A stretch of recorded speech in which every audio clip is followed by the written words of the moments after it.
is strictly prohibited. Here is your host, Jack Avery. Hello, everybody. This is the 9th episode of Taking Notes. I'm your host, Jack, and we're going to go over a couple things that I definitely missed over the last couple of weeks. Obviously, training camp was underway earlier today. We played the Toronto Maple Leafs, so I'll give you a quick little recap of that game. Senators won the game 3-2. Things that stood out to me the most, the top line, Chuck Giroux looked as good as it did last year, and Anton Forsberg coming back from double MCL injury had 35 saves against the Maple Leafs. I was really impressed with that, so hopefully he can keep that up for the rest of the year. And there's going to be a big battle for those 3 fourth-line spots. I think none of them are safe as of right now. There's definitely a ton of guys that can be fighting for those spots. Maybe that's a few guys, maybe like Yuri Smechkal. Obviously, Ridley Gregg might be in the mix. Maybe Igor Sokolov. So we'll go over that, and I'll go over someone else in just a couple of minutes. But I'm going to start it off with the big news. Michael Andlauer becoming the Sens owner on Friday. What a huge W this is for the team and the direction this team is going forward. I'm really invested in it. I think Andlauer had a lot of good things to say. I like the hire of Cyril Leader, our former president and CEO no more. He was fired in 2017 by former owner Eugene Melnyk, and he was brought back into the fold by Michael Andlauer, so he is currently president and CEO now, and he made another hire around a couple days ago. I think it was Saturday. So, again, I like this move for the Ottawa Senators, bringing in Cyril Leader, and who knows what other front office changes that could be brought in, whether that is a Steve Staios, and there was rumors of Matthew Darche, who is the director of hockey operations for the Tampa Bay Lightning. Could he be in the mix? There's a ton of guys that could be in the mix. Who knows? Maybe even Peter Chiarelli. There rumors were coming back on that. So, again, if that were to happen, maybe a little bit of a head scratcher, but depends on what the roles are for all 3 of these guys, and even if they're involved. So we have to see what goes on there. So overall, I like it. We're going to go to the next one now, and that is about Matthew Joseph, because I made a video a couple weeks ago talking about Shane Pinto and the contract holdup that may have been. And obviously, a guy that's definitely been looking as a guy that could be shipped out of Ottawa to make cap space for Shane Pinto. And I believe the ask for him is 2 years, north of $2.1 million. So I think we're maybe looking at a $2.5 million contract, because that's the number that's been rumored on a 2-year deal, which I don't know. I think if it was a 3-year deal, I'd be fine with it. But for a bridge deal, I don't know, because we don't 100% know what we have in Shane Pinto just yet. We have he had 20 goals last year, which I think is very valuable. But the problem is, can he be able to do that consistently with the points that he had? He had 35 points last year in 82 games. I thought that was pretty good, but I think we need to see a little bit more of a sample size for me to be declaring him as a good money player. But it seems like his agency is not backing down. And speaking of his agency, Shane Pinto is being represented by the same agency as William Nylander. And in case you do not know, the contract William Nylander has today, which will be expiring after this year, he signed super late into the season, so there was a huge holdout between the Maple Leafs front office and Kyle Dubas and William Nylander and his agency. So hopefully that doesn't create too big of a mess as it did for Nylander for Shane Pinto. So we'll see where that goes. But as for making the cap room, there were a couple rumors talking about Matthew Joseph and potentially a team that could be interested in acquiring him, and that was the Philadelphia Flyers. They actually ended up calling on Shane Pinto, but it seems like they were interested in taking on a guy like Matthew Joseph in case they needed to. And I'll just say here, he does not have any positive value. He's on a $2.95 million cap hit for the next 3 seasons, and I'll just go off the fact that he wasn't impressive last year. He had no even strength goals. He had 3 goals, 18 assists, and he did have a couple injuries here and there, so that could definitely be a bit of a holdup. But again, I do believe that for the Ottawa Senators, you're going to have to move someone out. The only problem is we do not know who it's going to be. So when I talk about the Philadelphia Flyers, again, they were rumored about Shane Pinto, and we're also talking about the Philadelphia Flyers for it. And I'll just go off of it like this. The rumor was for the Flyers is they would take Matthew Joseph's contract, but in addition to that, they would have to attach a first rounder or a top prospect to get rid of the contract of Matthew Joseph. And if I'm going to be honest with you, I was not surprised by this because a lot of Sens fans were talking about how this could be positive value, it wouldn't have to be a top asset, to get rid of him. I knew for a fact it was going to take this much to get rid of Matthew Joseph. I know Nikita Zaitsev wasn't easy to move. $4.5 million, he was vastly overpaid on that contract he signed a few years ago, which is also expiring after this year, in case you didn't know. But it was hard to move him. He was not a good defenseman overall for the Senators, and he was making way too much money than he was worth. And I would even argue he was probably $2.5 million overpaid, especially with those signing bonuses that he had. So Matthew Joseph, not making as much money, he has more term, and the contract does not look good. Do I think it's a bad contract? Not necessarily, because he is still a valuable asset to any team, especially with how good he is on the penalty kill, and especially how good he is as a defensive forward, which is basically what he is. I'm not expecting him to be this 20-goal consistent guy on the third line, because at the end of the day, not everyone needs to be a 20-goal scorer on this team. You can have some defensive forwards in the mix there, but at the same time, you're going to need a guy that can, like I said, be able to give that defensive presence for you. Do I think he's overpaid, though? Absolutely. I would say it's in between $500K to $1 million overpaid. 2.95 is a little bit of a hefty price when you think of Matthew Joseph, but I did warn a lot of people it would take a bit to dump him because of the term in the contract, because teams are going to look at it as negative value, and that's what I said in that Shane Pinto video. And if you're going to want to create some cap room, a guy that is going to make a little bit more sense to move is Erik Brannstrom. And I know a lot of Sens fans are not coming across that as a good thing. They're talking about how it's a mistake. But, again, this was a move that, honestly, would have had to have been made. Because Erik Brannstrom is making $2 million. His contract expires after this year. He has a one-year deal.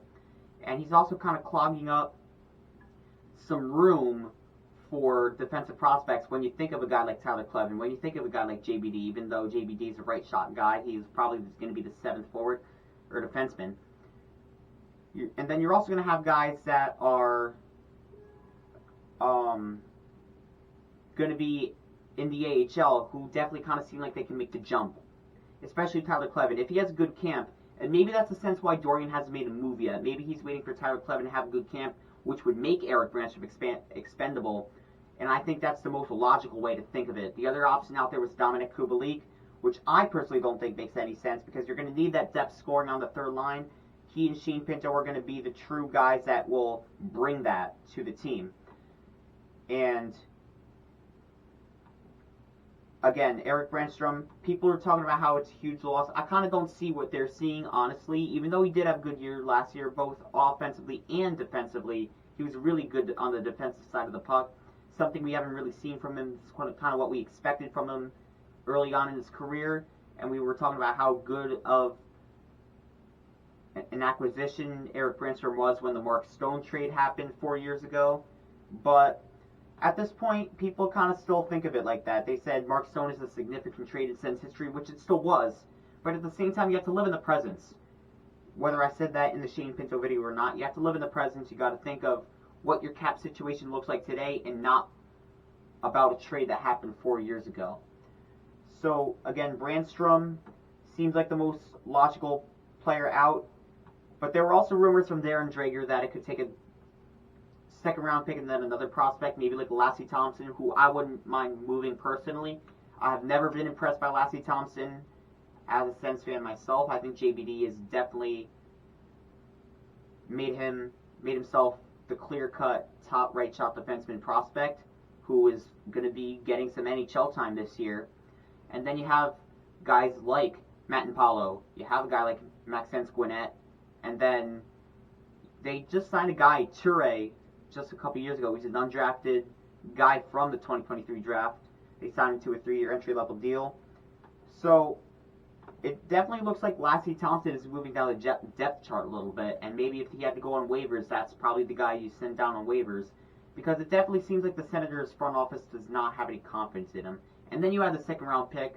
Again, a little bit of loose change there, but I definitely think it's not a good look on the team if you're giving up the second round pick, if you're trying to get rid of Matthew Joseph, because this is going to be the third contract you're going to have to dump and have to give up assets to dump contracts, which is not a good look. You had to do it with Matt Murray. You had to do it with Nikita Zaitsev, and it definitely doesn't look good if you're going to have to do it with Matthew Joseph, especially with the rumored price it would have to take to dump him.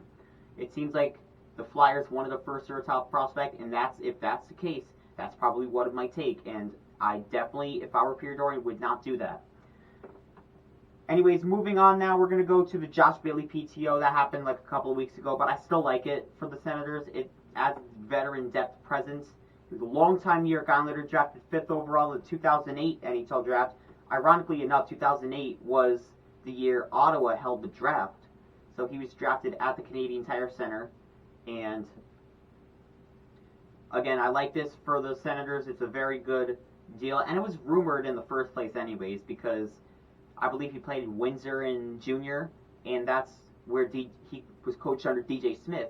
And obviously he was a New York Islander, and our associate head coach, Jack Capuano, was a former Islanders head coach. So there's a lot of familiarity between Josh Bailey and the coaching staff. So I had a feeling that was going to happen in some capacity, whether that was a free agent signing on a cheap deal or a PTO like we're seeing right now. And he did look good. I like what he brought to the Senators this game against the Toronto Maple Leafs. And it's very I'm really happy about this because it like I said, it gives another veteran presence. He's been a proven playoff performer too. And he only had 25 points last year. He obviously got bought out by the Blackhawks because obviously he traded him, or the Islanders traded him to the Blackhawks. The Blackhawks bought him out. So he's looking at a very cheap deal, probably league minimum, maybe a little bit above that.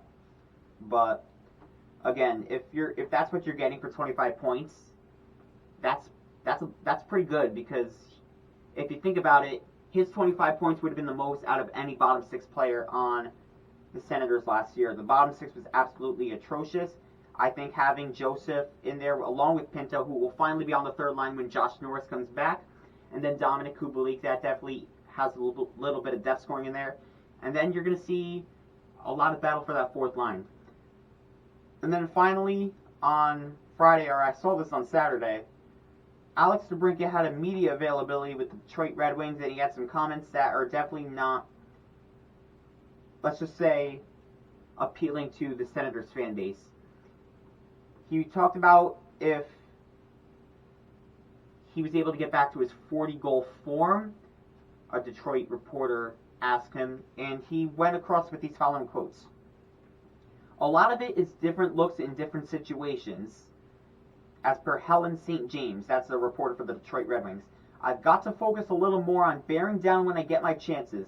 I think last year I gave up a lot of chances, maybe got lazy on it, or whatever it may be, hit a post, stuff like that. I think a lot of it was like that. I'm pretty comfortable getting back to that form, and obviously we have a lot of great players here to play with, so I'll just find the space out there and they'll get me the puck. That definitely does not sound like a good look for Alex DeBrincat, because again, the Senators missed the playoffs by 6 points, and DeBrincat had the second most time on ice on the Senators last year. Anytime there was an empty net out there, he was one of the forwards out there. So hearing him get lazy on chances does not sound good to a lot of Senators fans, and it kind of disappoints the Senators players too.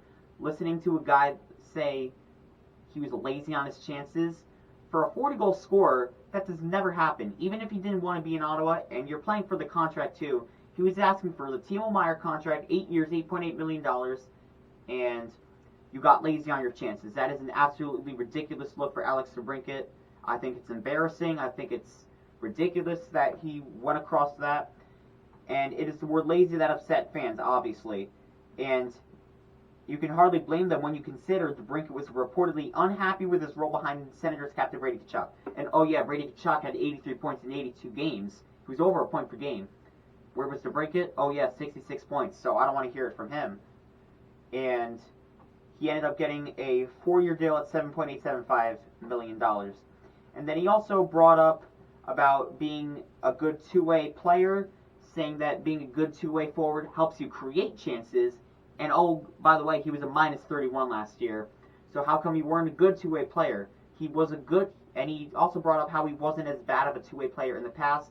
I don't see that as a shot at DJ Smith, but I think it definitely, like I said, looks bad on Alex DeBrincat. Because if you're saying things like that, why would you expect to get a good contract like that? And you're really letting down your teammates. If you didn't want to be there, okay. But obviously, like I said, he didn't really care about playing here, wasn't invested. And if he wasn't, that's alright. Beating around the bush, saying, oh, I like the country, I like Ottawa, but I don't like Canada. There was so many things that leaked out after the trade. And it's really, for some fans, I would have booed him regardless. But there were some fans that were saying, you know what, I might not boo him because, you know, it was a personal decision, he wanted to go home, this and that. Okay. But after these comments leaked out, most of these fans have done a complete 180, and if you're getting lazy about it, it doesn't look good. He wasn't a good two-way player, like he said. He was like a minus 13 in his last year with Chicago. He was a minus 31. And do you know who also was not so bad of a two-way player and had an atrocious two-way game last year? Drake Batherson. He had a minus 17 in the COVID bubble year. In 21-22, he had a plus 4 rating, I believe, and then he had a minus 35. And listen, I'm not blaming that on Alex DeBrincat, but that line did not look good. Shane Pinto had like a minus 20 rating that year as well last year, and they were on the line for a consistent basis of the year. So Alex DeBrincat wanted to be the guy. He was talking about how, bottom line, his ego was way too big. He wanted to put himself over the room, cared about the back of his jersey instead of the front, and that's kind of also why they kind of moved on from him. He was never going to get the contract he wanted from the Senators, not making him the highest paid player. And it just proves to this day that DeBrincat never wanted to be here, which, again, that's all right, but if he wanted to say, I want to go to Detroit, even when the contract or the trade negotiations, just say it, all right? But those comments, like I said, are really embarrassing. They should really give fans a little bit of a check to say, listen, this guy is kind of throwing our team under the bus a little bit, and it's not, and you shouldn't do that. He really didn't thank the team, the fans, when he got traded. He was like, all right, thanks, bye. I wouldn't expect the player to do that after 1 year of playing with the team, but he really just didn't care at all. And for a team that was just out of it there, and the puck was on a stick to try to win the game. He had 40 goals a year prior, so you would expect him to try to have some good chances out there.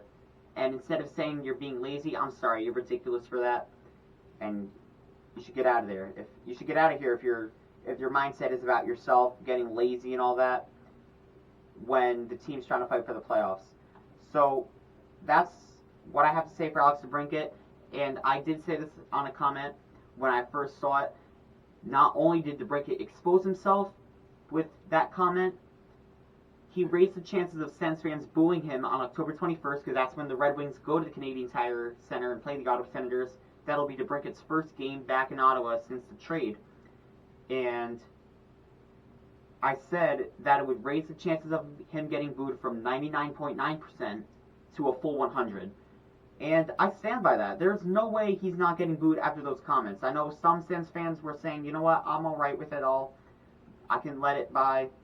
I can let it be. He's definitely getting booed now with those comments. It's just him not wanting to be behind Brady Tkachuk. Tkachuk's the captain. He's always going to get those minutes. He had a dominant first line there with Tkachuk, Slitsel, Giroux. And top line players do not get lazy on their chances. I'll just put it that way.